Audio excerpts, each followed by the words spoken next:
BD news অ্যালার্টের আরও একটি সংবাদ সংযোগে আপনাদেরকে স্বাগতম। আওয়ামী লীগের ঝটিকা মিছিল, গ্রেপ্তার ৪৫।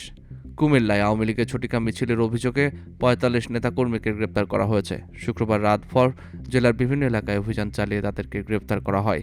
গ্রেপ্তারকৃতরা হলেন জেলার দাউদকান্দি উপজেলা শ্রমিক লীগের সাংগঠনিক সম্পাদক মোহাম্মদ সোহাগ মিয়া, মহানগর আওয়ামী লীগের উপদেষ্টা পাপন লাল, বুড়িচং উপজেলার যুবলীগের যুগ্ম সাধারণ সম্পাদক মোহাম্মদ আব্দুন নূর তুষার, কুমিল্লা উত্তর জেলা শ্রমিক লীগের সদস্য শেরে আলম, মুরাদনগর উপজেলা পূর্ব ধরাই ইউনিয়ন আওয়ামী লীগের সাংগঠনিক সম্পাদক বিল্লাল হোসেন, ওয়ার্ড আওয়ামী লীগের সভাপতি মোহাম্মদ ডক্টর শরীফ উদ্দিন, মুরাদনগর উপজেলা ছাত্রলীগ সহসভাপতি মোহাম্মদ সম্রাট, লাকসামের আওয়ামী লীগ নেতা মিজানুর রহমান, চৌদ্দগ্রাম উপজেলা আওয়ামী লীগের সাংস্কৃতিক বিষয় সম্পাদক কাজী ইয়াসিন, সদর দক্ষিণের আওয়ামী লীগ নেতা খোরশেদ আলম, যুবলীগ নেতা আব্দুল হালিম, অভি আহমেদ মাসুম, আওয়ামী লীগ নেতা হুমায়ুন কবির, ছাত্রলীগ নেতা মোহাম্মদ ফারুক হোসেন, আওয়ামী লীগের সহসভাপতি মোহাম্মদ মকবুল হোসেন সহ ৪৫ আওয়ামী লীগ নেতাকর্মী।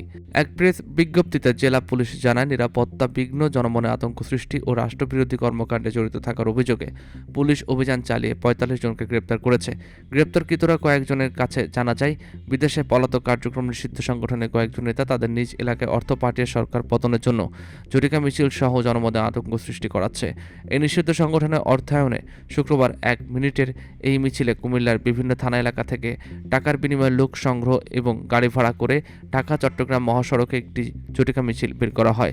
সংক্ষিপ্ত সময়ে এই মিছিলের অধিকাংশ সদস্য নিজেকে গোপন করতে রুমাল কিংবা মাস্ক দিয়ে মুখ ঢাকতে দেখা যায়। আবার সোশ্যাল মিডিয়ায় উস্কানি কিংবা প্রচারণা দিয়ে আত্মগোপনে থাকা কেউ কেউ মিছিলে ইন্ধন দিচ্ছে।